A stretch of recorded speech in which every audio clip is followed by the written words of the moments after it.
है हर तरीके से ठीक है तो फिर घूंघट करने की क्या जरूरत। मैं माफी चाहूंगा हमारे जो पुरुष साथी बैठे हुए हैं, क्योंकि ये व्यवस्था थोपने वाले आप लोग ही हैं। पुरुष प्रधान समाज है कि बहू है तो घूंघट पहन के रहेगी और बेटी है तो जीन्स पहन के रहेगी, है ना। कि हमारी बेटी है तो वो तो जीन और टॉप शर्ट में पहन के रहे और बहू है तो घूंघट में रहे। बाबा साहब ने खास करके महिलाओं के लिए जो संवैधानिक अधिकार दिए वो पुरुष और महिलाओं को बराबर किया। ये 26 नवंबर 1949 को जो संविधान फिर लागू हुआ था 26 जनवरी 1950 को।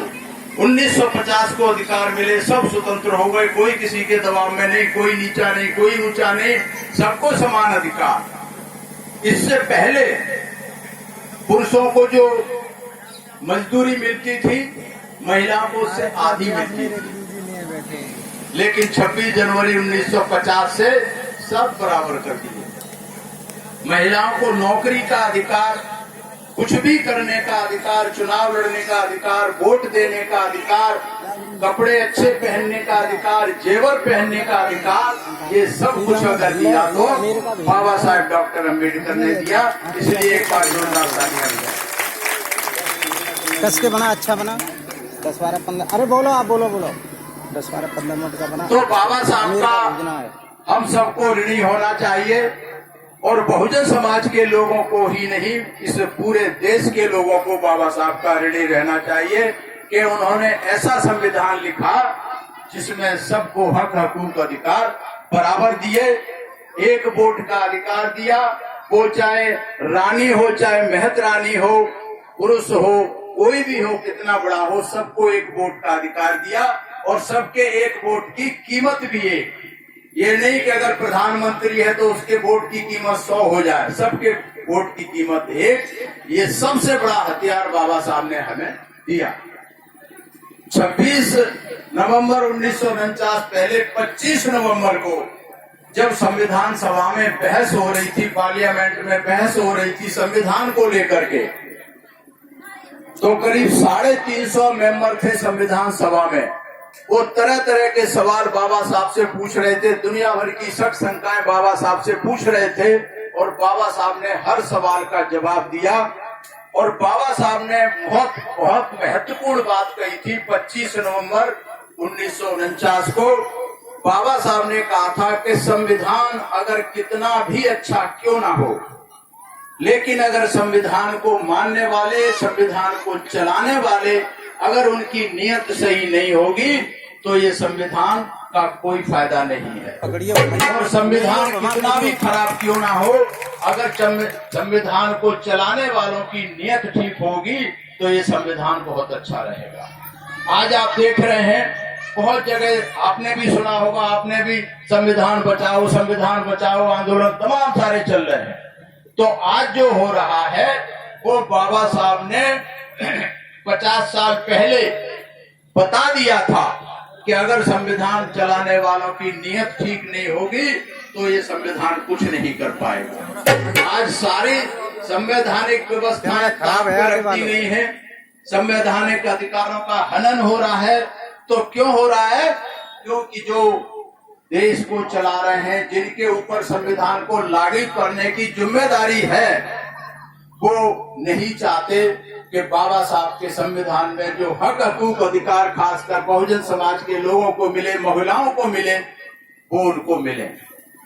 लेकिन मैं ये भी कहना चाहता हूँ कि संविधान को बदलना, संविधान के साथ छेड़खानी करना इतना आसान काम नहीं है।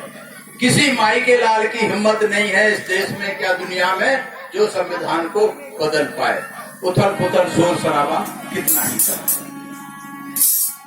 और आज ये बुद्ध कथा हो रही है कई दिनों से। ये जो काम कर रहे हैं आप लोग, ये बहुत महत्वपूर्ण काम है, बहुत हिम्मत का काम है, बहुत लगन का काम है, श्रद्धा का काम है।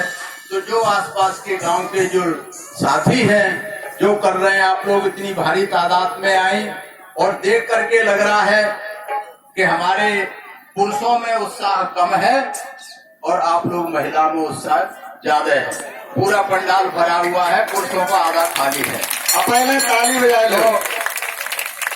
ये बहुत खुशी की बात है, क्योंकि मैं क्यों कह रहा हूं, जब हम समाज में काम करते हैं तो बहुत सारे हमारे साथी हैं जो पुरुष हैं, वो कहते हैं कि भाई हम तो मानते हैं बाबा साहब को, बुद्ध को, लेकिन बच्चों को नहीं समझा पाते, है ना। लेकिन यहाँ मैं देख रहा हूँ उल्टा है, यहाँ महिलाएं ज्यादा तादाद में है, महिलाएं ज्यादा समझदार हैं और उस एरिया के पुरुष मुझे लगता है पीछे हैं। तो आप लोगों से भी मेरा निवेदन है, कम से कम इनकी बराबरी तो कर ले। और तथागत गौतम बुद्ध का जो धम्म है, मैं बहुत दूर का रहने वाला नहीं, पास में गांव है जगमुदी, वहां का रहने वाला हूं। और फूलापुर में हमारी ननिहाल भी है, तो ये सब देखा हुआ है। यहाँ के डाणे के नगरा के विनोद कुमार सिंह हैं, वो उधर हमारे साथ ग्रेटर नोएडा में काम करते रहते हैं, तो मैं सारे एरिया से वाकिफ हूँ। और ये बहुत खुशी की बात है। मैं सारे आयोजकों को धन्यवाद देता हूँ, और धन्यवाद देता हूँ खास करके जो गायक कलाकार बैठे हुए हैं। बहुत सालों से मैं नाम सुन रहा था शिरोमणि साहब का, सागर साहब का। हमारे एरिया में भी कई कार्यक्रम किए तो मुझे सुनने को मिला, बहुत अच्छा काम करते हैं। आज मैं धन्य हो गया, आप लोगों के दर्शन कर लिए, आप लोगों से मुलाकात हुई, और पूरी इस गायक कलाकार टीम का मैं बहुत बहुत स्वागत करता हूं, अभिनंदन करता हूं कि आप लोग अपना योगदान जो दे रहे हैं ये बहुत महत्वपूर्ण है। क्योंकि भाषणबाजी तो बहुत लोग करते रहते हैं, लेकिन ये कथा और गीत संगीत के माध्यम से करना एक बहुत बड़ी कलाकारी है जिसको आप लोग कर रहे हैं। तो मैं अपने आप को बहुत ही गौरवान्वित महसूस कर रहा हूँ यहाँ पाकर के। और मैं ज्यादा समय ना लेते हुए, अगर आगे टाइम मिलेगा तो फिर कुछ अपनी बात रखूंगा। जो बहुत सुंदर कथा का गायन हो रहा है, आप लोग इसका आनंद लेंगे। बहुत बहुत धन्यवाद आप सभी का और आप सभी का। धन्यवाद। बहुत बहुत साधुवाद।